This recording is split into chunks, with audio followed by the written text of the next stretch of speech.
All right, all right. Oh wow, wow! Time really flies, and today is our third episode of the Raygacy show. And today I'm really honored.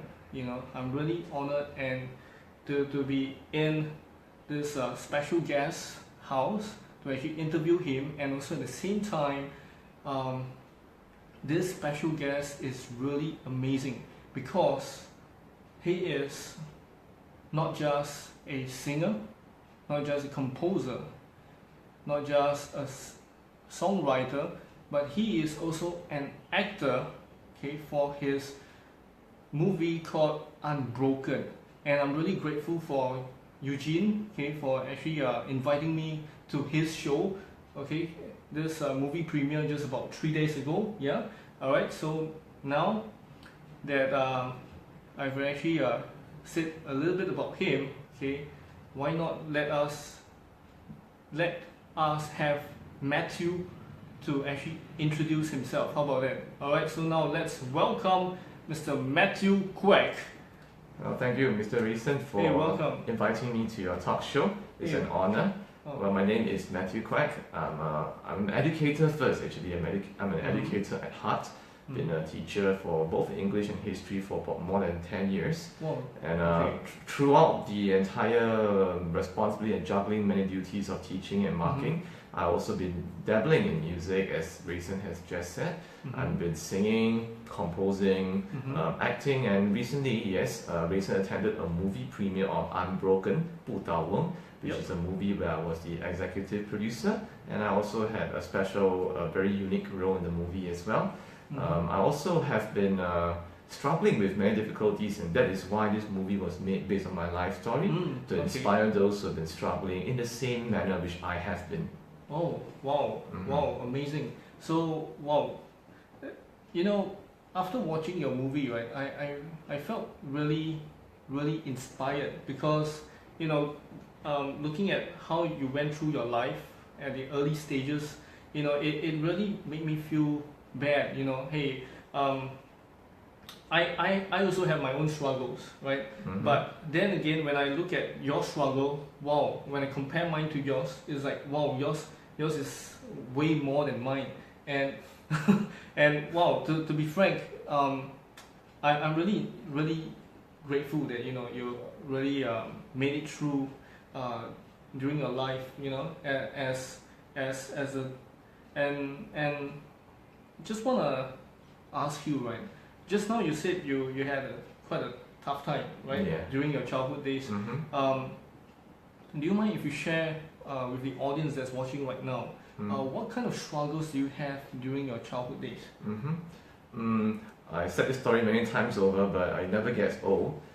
Before my mother gave birth to me, she went into shock, and both my mother and I could have perished at birth because there was a certain kind of medical problem which caused her blood pressure to plummet. And at the time I was still in the womb. So during that period of time where her blood pressure went down to a very dangerously low level, both of us could have died. Fortunately, my dad felt something was wrong. He came in and checked and discovered that she was at the brink of death. So fortunately, we were both rescued in the nick of time. But in that interim period with that low blood pressure, there was oxygen deprivation, which could then have led to this brain damage, a partial part of my brain, especially in the left hemisphere. Left hemisphere, yes. Okay. By the point of time, I looked visibly okay. It only became more apparent when I was a toddler, learning how to read and to write. Then all the signs began to appear. But at the point of time, we're not very conscious of difficulties. We just thought either you're stupid or you're gifted. So if you watch the movie Jack Neo, I'm Not Stupid, well, I definitely fell into the stupid category. So I was slow in the most basic of tasks, whether reading, writing, coupled with the fact I was left-handed. So my mother had to sit down with me and hold my hand and go through every single character, and tying our shoelaces especially, which featured in the movie, was an arduous task. What would take about maybe 1 day for a person to learn, I would take about 1 month, and then after learning it, I will forget, and I have to refresh it all over again. So you can imagine the pain my parents had to go through. Yeah, I know, right? And wow, to be frank, right, when you're talking about having to tie your shoelace, having difficulty. To be frank, I also had that kind of difficulty to actually tie my own shoelace. I had to learn really quite a long time as well. For those who do not know, I took about at least 2 weeks, 3 weeks or so, to actually learn how to do it. And I still needed my dad and my stepmom to actually help me out. And that was really, I'm really grateful that my parents have helped me, and wow, listening to the struggles that you had, right? It made me feel like, wow, I'm really grateful, and that I didn't go through what you have gone through, because if I put myself in your shoes, right, I'll feel very different, and also at the same time I'll feel very lost, because I believe there's a lot of people who bullied you back then. Oh yes, definitely. Oh wow, like what? Like how did they bully you? Well, in primary school, I suppose kids can be pretty brutal when they don't have to pretend to be nice. So I think my whole childhood really took a standstill and a breakthrough came through in a sense in primary 6. Wow. Before that, I was just thinking everything was fine. Those who do good in life will always deserve a good ending. Just like Enid Blyton always says, one good turn deserves another. That was the illusion I thought, but real life is not like that. So in primary 6, I really saw at the tender age of 12, students would befriend others based on the potential, whether they thought that friend could get 4 A stars or not. So it's not due to the fact that they like you as a person, it's whether you got the ability to be able to be the cool kid of getting 4 A stars. And because I was one of the weaker students in the class, naturally I was ostracized, I had hardly any friends. But I could see even at the tender age, we were conditioned to think that a person's worth is how much you achieve academically and through other means. So everybody was seeking their worth, in a sense, through achievements. And I couldn't achieve in the sense that what they wanted to see. So it was a very lonely journey for primary school. Secondary school, I was in an all-boys school. Then boys without ladies around can be pretty savage, as people go through army might know as well. Okay, true. So in a boys' school, well, either you might be a very smart nerd, or you might be a hero, or you could be good in some other area. Well, I was not good in any of these areas. So naturally, again, I was the subject of much bullying. Some of my friends thought I was very kiasu, so to speak, because I had to go for a lot of extra classes to catch up. And so they say, oh, this person must be very super kiasu, Then some they even told me, kiasu king, but they didn't realize I was struggling the most basic things. So many years down the road, one of my friends, he remembered what I went through. In fact, he was at a movie premiere and he apologized for causing that pain, because he had no idea what happened then, you see. But later on he realized that this is a story and he was very apologetic about it, and he's still one of my good friends. But that was a very rare exception. Most of my friends just thought I was pretty weird. Teachers gave me a tough time when I asked questions as well. I still remember a science teacher, she told the whole class, look class, what is this idiot asking me in class? Oh man. And because of that, I told her I'll never ask a question again. So if you remember the movie, there was one scene where the characters... Yes, correct. So that line was taken from that context. So because of that, I didn't make it through my prelims. And then the teacher came to me and said, you got problems, you feel so badly. I was thinking to myself, wow, finally you realize, but it's a bit late, isn't it? It's prelims already. Yeah, true. Yeah, so I would often go to the washroom or toilet and cry, which is also another scene in the movie you might see. Yeah, I saw that as well. If not for my parents helping me to reorientate my values and telling me constantly that what they really value is the character and the conviction of a person from within, which is very rare for parents to say in Singapore, I wouldn't have persevered all this while. Yeah, I agree. I mean, like having so much of difficulties in your life already, and still there are so many people pouring in by bullying you, calling you names, or even do the thing where you remember that scene where the director, Mr. Kelvin, he loves that scene so much, and he was telling her daughters are also talking about it, where the flagpole incident. Scene. That actually was from an earlier age before that. That scene was more like secondary school, but already in primary school I was at National Stadium and I was part of a uniform group. supposed to do the flag also. I couldn't do it, so my friend told me, yeah, get away, you spastic, you're useless. So it was in front of the whole stadium with all the crowd there, so it was much more humiliating than the small scale you saw in the movie. Okay. But those words really stuck with me for a very long time. Okay. And even that scene you saw in the science lab, you saw one of the actresses saying that line, you're so stupid, you're stupid until like idiot like that. Those are the exact words. Yeah, those were actually based on real life instances. Wow. So even for the practicum in science like physics and chemistry, I hardly got any of my results correct. And I thought I'm not going to make it through any of my major examinations, PSLE, O levels. And often for the prelims, I won't make it either. So most people say hopeless case. And something miraculous will happen. The final examination, I will do much better than most people were expected. Even those who tormented me were surprised. Say, what, you got that kind of result? Then I was like, I can't believe it, although. So I knew that it was more than just my own strength. It's definitely something much more than that. Yeah, and especially when I saw the scene where you have always been a CD student like me, and then after that you became straight A's. Actually, I wouldn't say straight A's. I had some A's and some B's and some C's. Yeah, okay. But the truth is that this condition was a struggle throughout my life, even after schooling, going to army. So it won't go away. It will be with me for the rest of my life. And some people will not understand because it's an invisible problem. It's not so visible when you're sitting on a wheelchair. People know that you're handicapped. Yeah. You look normal, yes. but you act a little bit weird. People can't envision that. What kind of problem are you giving? Yeah. So why are you giving this strange behavior? Are you doing it on purpose? Yeah. So in the army especially, a lot of superiors and colleagues, platoon mates thought I was trying to be funny. And so that began the torment and blanket party, those usual kind of torture tactics. So sorry to hear that, man. That was a real awakening for me as well. The army was one of the lowest periods of my life. Again, when there are no ladies around, you see how guys can behave. From A levels, they are very civil, but once they go through the army, suddenly you see all the things coming up because they can curse, they can swear, they can be worse than savages. I begin to see that education does not really address the problem of the heart. It can give you lots of knowledge, but it doesn't mean you're a good person or a person who has compassion and empathy. And that is something I noticed as a teacher as well. I taught in many schools, and especially in schools that are more of the higher caliber elite schools, the students have no lack of anything in terms of material, possessions, the best of education, best of whatever money can buy. But that doesn't mean that they've gone through difficulties, they have empathy for people who are suffering and struggling. And that is something that has really burdened me and convicted me. So I begin to see there's a disjunct between knowledge and between the cultivation of the heart. Yeah. True. Wow. So wow. Okay.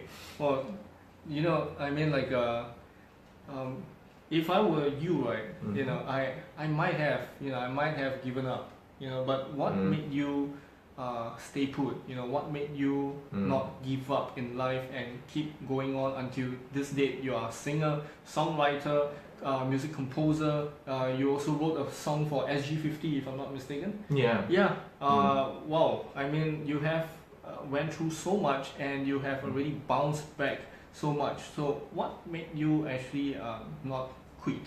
When you said I was down in the dumps, there were many moments in my life where I even thought about attempting suicide because I thought, what's the point? I mean, I can't achieve, I won't be a person of value in Singapore and this society. So I'll be a pariah and outcast everywhere I go. So no point carrying on, there's no meaning in life. But even at the tender age of 12 years old, when I was crying after a very bad case of failing my test, my dad and mom will often reiterate to me that what they really valued, because we also have a faith, and the faith also governs our values, and that when they told me about the heart and character, to me it didn't make any sense at that point of time. I mean, to a small kid, what you really want to see is that you're a cool kid, you got friends, you got popularity. So I wouldn't see how would being honest or being empathetic give me an easier life. It won't change my life at all. My circumstances won't change. So I thought it was just pure nonsense. But as I grew on in life and with experiences, I began to realize what they say is very true. And those true friends who stick with you sometimes are not those who are really able or very cool, but those who are also fellow sufferers who may be outcasts as well. And the strange thing was when I was in the army, my closest friends were those from the primary 6 dropouts, those who were considered the Ah-bengs, the loan sharks. Okay. And strangely, ironically, not the A-level people. I came from JC, but again through JC, I noticed the ones who were tormenting us were from that, and some of them also were my platoon commanders, and one of them is going to become a doctor, a medical student. Okay. And I portrayed his character too in the movie. Oh, So we never thought, how could he be a doctor when he actually enjoys torturing people. Yeah, he came from a very elite premium school. So we begin to see that again, it's a topsy-turvy irony inversion of what we know as good school, good kid. It doesn't always occur that way, in fact. And it really opened my eyes to see that maybe my calling in life is that when I go through all these things, maybe in the future, if I ever get through all this, I can help people like me, because I know what it's like to be ridiculed, to suffer, to be outcast, to be tormented. But I wouldn't say that my struggles are over. In fact, having gone through about 8 albums, composing songs, singing as well, I met a lot of opposition even in Singapore, in the music industry. I mean, there are various things in the industry that only people in it know what's really on about. And it's not easy. It's not truly based on whether you're really talented. It's based on whether your connections, who you know, how much money you have. And it's not just because you're sincere, you create music, suddenly you're just going to get through. But some people also may find it difficult also because they see that this person like me also, I have my idiosyncrasies. I'm a bit weird as well, so they may think this guy is trying to be funny as well. Then they might even ostracize you. So all these things mean that even though I do bounce back, it's a matter of realigning myself to what I mentioned in the movie about this thing called the center of gravity. The movie is called 不倒翁 in Mandarin, which means the roly-poly toy that comes back to the center. And I asked the audience during the movie premiere, what is your center in life? If it's based on results, well, results come and go. One day you might crash really badly, and does it mean your life is over? Or is it because of your relationships? One boyfriend, one girlfriend dumps you, that's it, life is over? Or your riches, one night the stock market crashes, and then you're worth nothing. Is that all it means to life? So if it's really governed to external validation and circumstances, then you're going to be very easily affected. But if it's something intrinsic, something much deeper, then whatever life tosses at you, you have something to govern and strengthen you. And that is my answer to what you asked about how I persevered. It's a team effort, it's definitely not me. Because of the affirmation from loved ones and parents, including my wife now as well. But it's not for the inculcation and helping of that mental and emotional and the heart mindset. I would not have persevered. I would have just given up, gone wayward, maybe become a rebel, maybe become very, very reactive against various people. I told you about my teachers who really killed me in secondary school, but there were 2 teachers who changed my life in JC. And even though I was struggling, I was doing badly. In the movie, they showed 2 teachers who encouraged my character. Basically, that was by Abigail Che, right? Abigail Che, local comedian. That's right. And also her co-actress also, they had a good chemistry. So those represented the teachers who changed my life. They saw the moral effort I put in. I was not doing very well at my test, even though I was doing humanities. I thought not doing maths and science. I did maths still, maths C is compulsory. But even then also I was struggling with my humanities subjects. I was slow compared to my other classmates who were pretty cool, spoke very well, were very popular. But I was struggling. But my teachers treated me as a person, not a results churning machine. And because of that, it changed my perspective of teaching, you see. So that's where you joined that's why I became a industry, teacher, right? and I took on history to honor the 2 teachers especially who changed my perspective of teaching, and also the choir teachers in my college who helped me a great deal. They got me on the path of singing, and they saw a scene where the character Quek, where he sang Majulah Singapura. I was asked to sing the national anthem in school.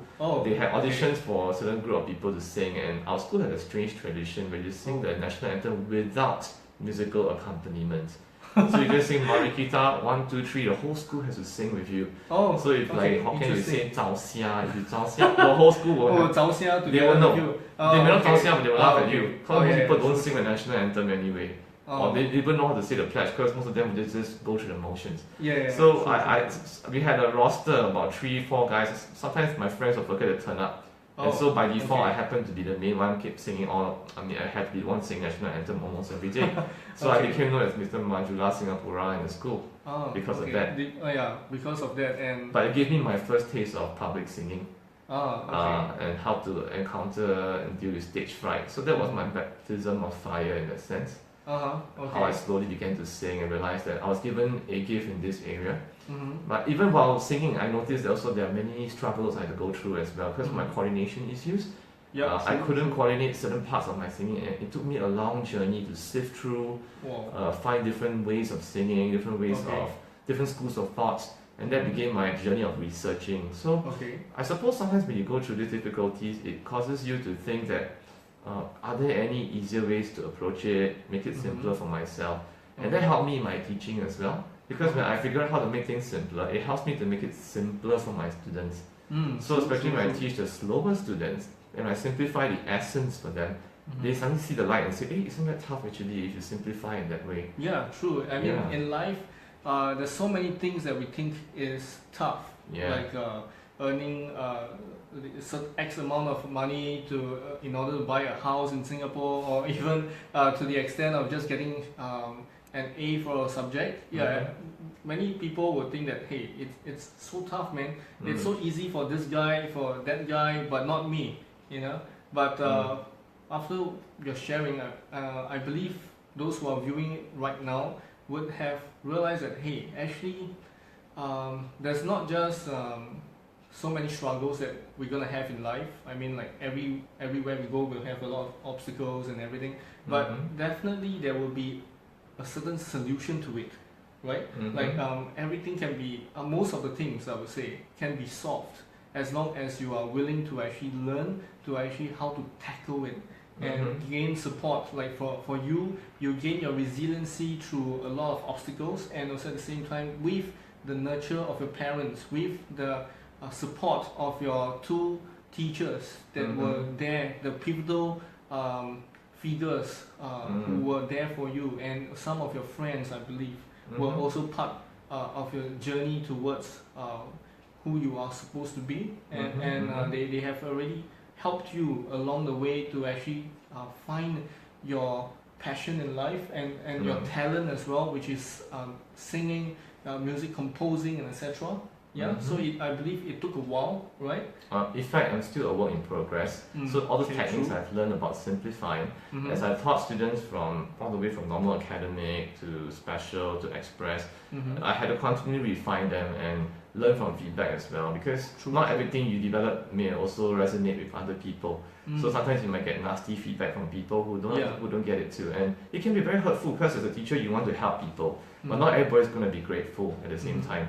So teaching is another giving profession that really opened my eyes to see that being a parent, sacrificing for others out of sacrificial love is a painful thing. But the other way, of course, is you shut yourself out and you not invest in helping anybody and just be a cold, distant machine. But you never grow, you never learn as a person, you never be somebody who can impact other people's lives for good. So it really forced me to think outwards instead of always looking at myself and say, oh, I'm so useless, my life sucks, everything's about me. It took me some time to get out of that mentality of defeat and bitterness, and being able to think more outwards about people's welfare and people's problems. It helps you to be a better person as well, because you know that there are a lot of people going through much worse than you. I mean, for me, I had good parents who helped me to see life as it should be. I had some good teachers in JC.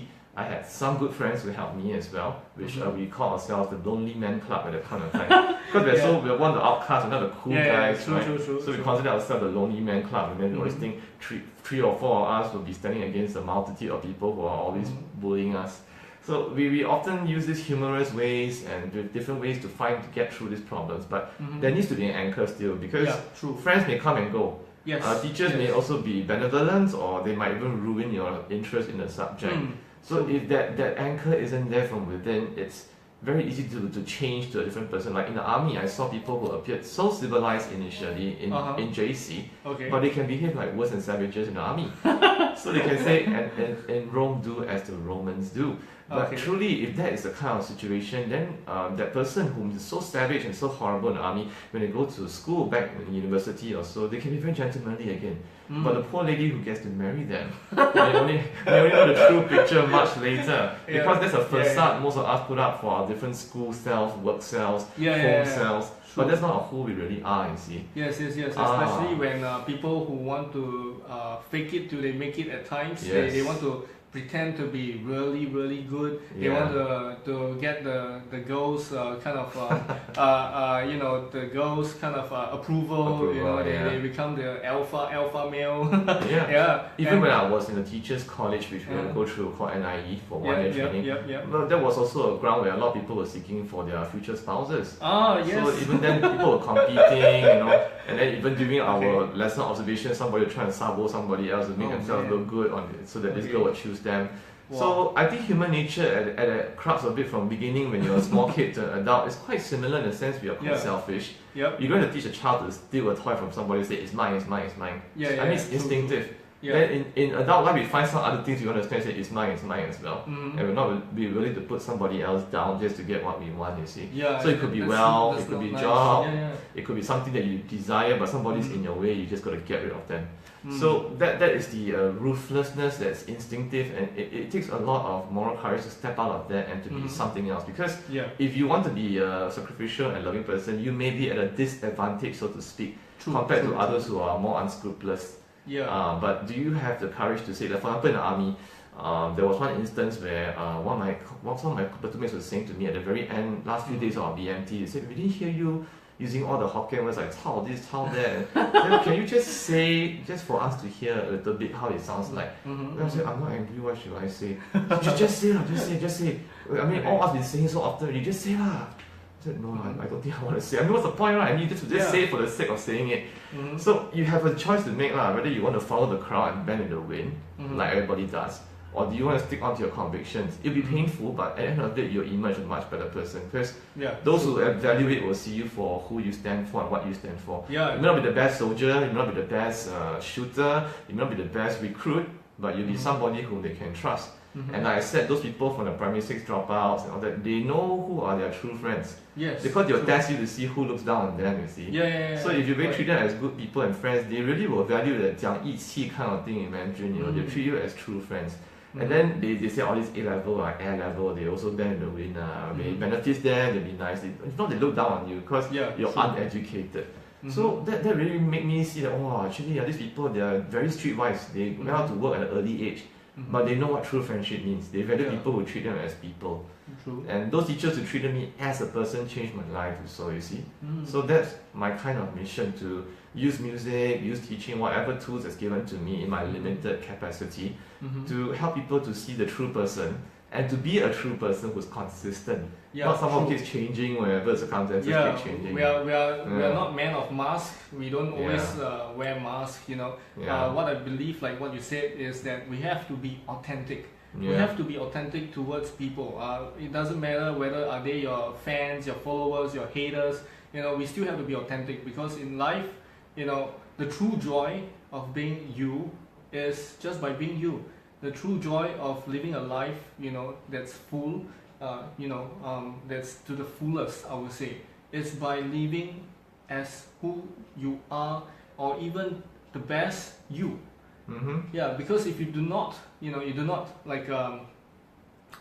love yourself, you just when I'm with a bunch of friends who are Abings, or I'll become like Abing, and then when I'm with a group of gentlemen, I'll just be like a gentleman. No, that's not what it should be, right? Well, actually, you can actually adopt certain lingos to get close to certain people and all that. True. But at the heart of it, are you a person who's trustworthy, who will be there for them and all that? So that's the heart of who you are. So to strip away all the veneers of pretense of that, I mean, sometimes we have different mannerisms for different contexts, which is appropriate.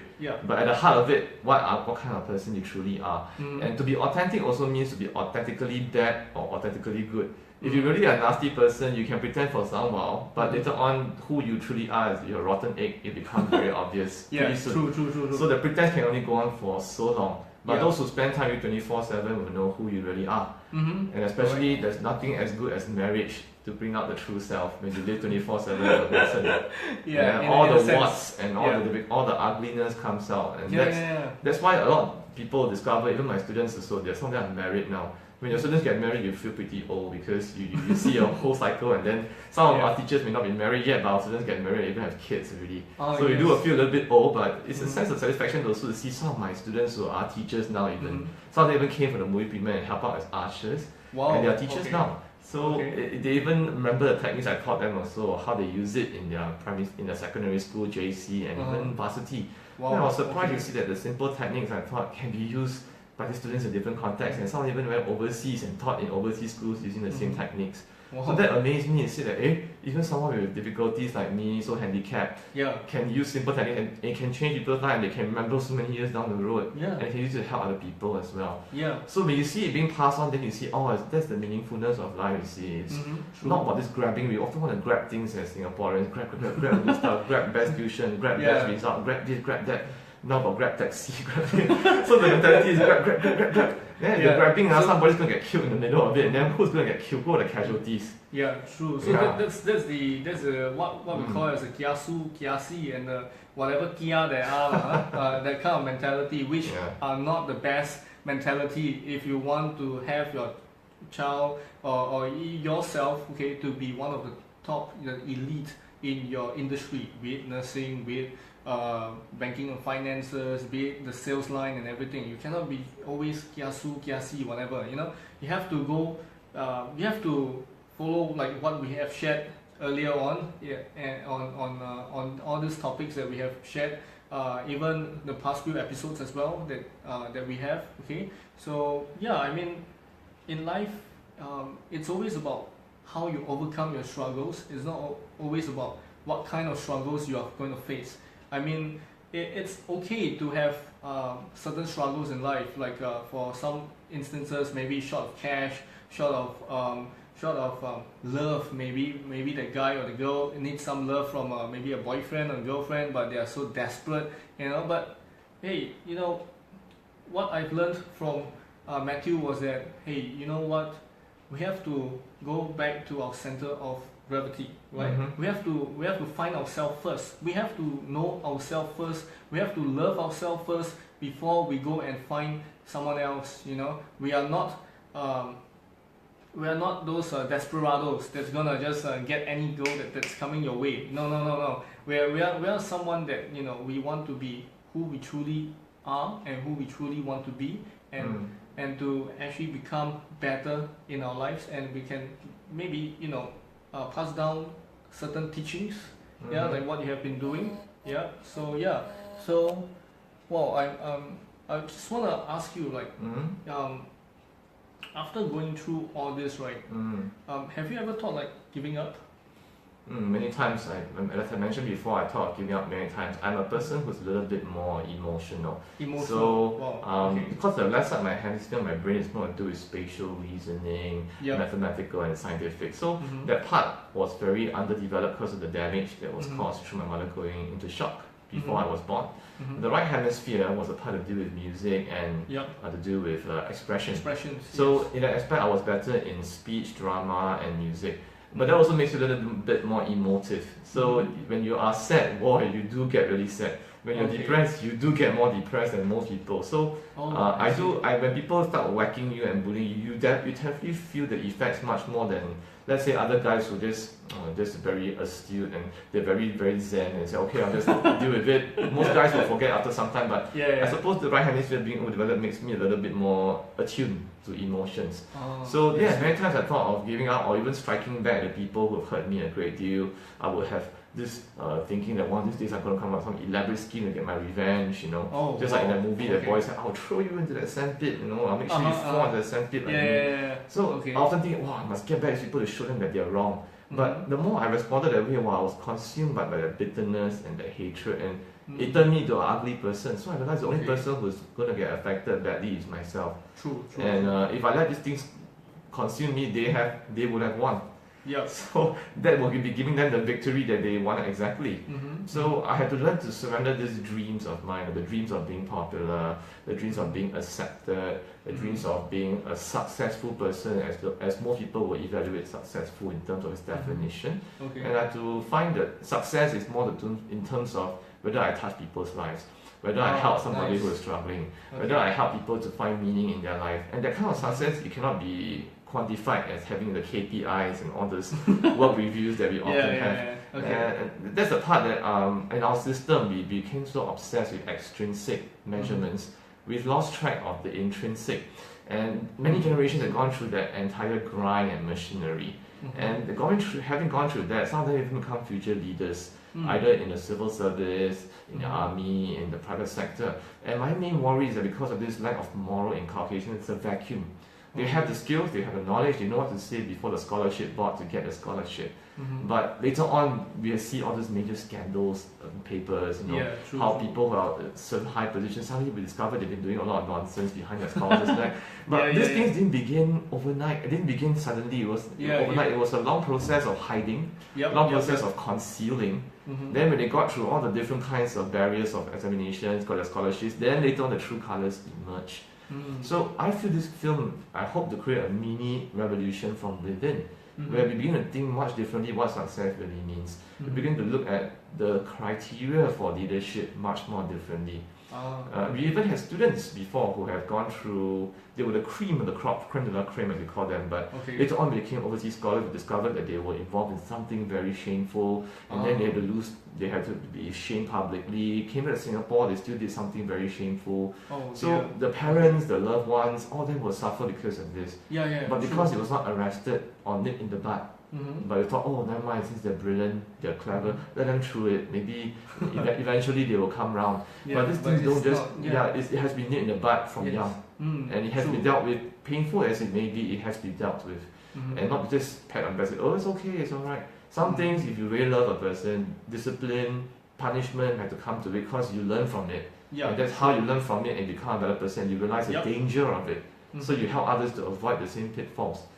So you can be a very intelligent person, very able, but you can be an intelligent scumbag, an intelligent cheat, an intelligent murderer, an intelligent serial, maybe a psychopath, because you use intelligence in the wrong way. So we live in dangerous times with internet now, interconnectivity.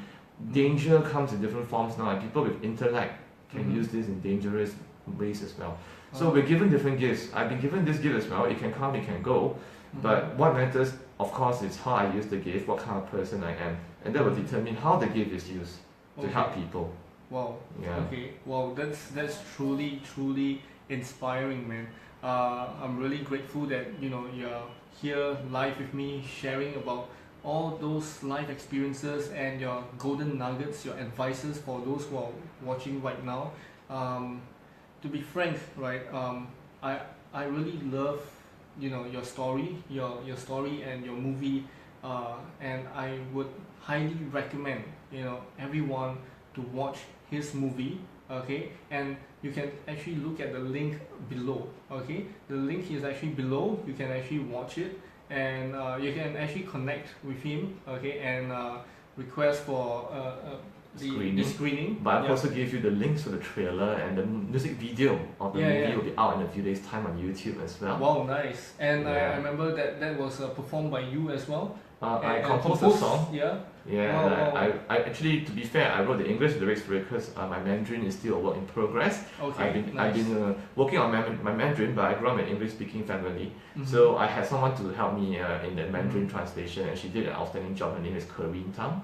And they're part of United Records Music, so they helped me also in my SG song, 50 song, which I sang for my wife for an anniversary called Grew On Me. They also helped me to put a music video on that, and we entered into the 联合早报 microfilm. We were one of the top 5 finalists as well. Oh, nice. Wow, so that makes me even more honored, to be here, to have you in this show as well. And actually, the honor is mine to have this platform to share, because I don't often get a chance to share this kind of experiences I had as a teacher, as a student. So the honor is mine to be part of this show. Thanks, really. man. Thanks, man. Likewise. So, now that we are coming to the end of the show, let me ask you, if today, is the last day of your life right now, what would you want to share with the audiences that's watching the show right now? Well, this may sound cliche, but the motto that's got me through in my life, and I believe is embodied in the movie, is that the true worth of a person is not based on your achievements, but who you are. And if this is the last day of my life, I hope I manage to impact as many people as I could positively in that direction. Be it through the movie, be it through music, be it through various actions, but most importantly through my life. Oh wow. That is the main legacy I hope to leave behind. Oh nice. Wow, Yeah. wow. Okay. So okay, now that we have come to the end, okay, of the show, right? I would like to really thank you. Thank you. Thank you very much for appearing on this. And okay, I would like to ask, where can the people find you? Like, what is your social media social media, so you can share Okay. over here? Sure. Yeah. I'm on various media platforms. Mm-hmm. You can find me on YouTube. You just type Matthew Quek, and you'll probably be able to find my YouTube channel there. Mm-hmm. You can also find me on Instagram under the username mquek7, as in MQUEK7, as in the number 7 in one word. You can also find me on Facebook. You just need to type Matthew Quek online, and my fan page will also be available on Facebook as well. Wow, nice. And okay, then how about Unbroken? Does it have a link as well? Like currently, we're working together with kelvinsngproductions, KSP, the one that helped to organize the movie gala as well. We're working on perhaps having a platform or Facebook page or fan page for Unbroken. So we're still a work in progress, but in the meantime, you could contact me through the email which Rayson has kindly typed in this top caption of the Facebook Live. You could contact me through that, and then we can keep you in contact, in touch with the latest developments with regard to our mission to bring this movie and the message across to Singaporeans and beyond.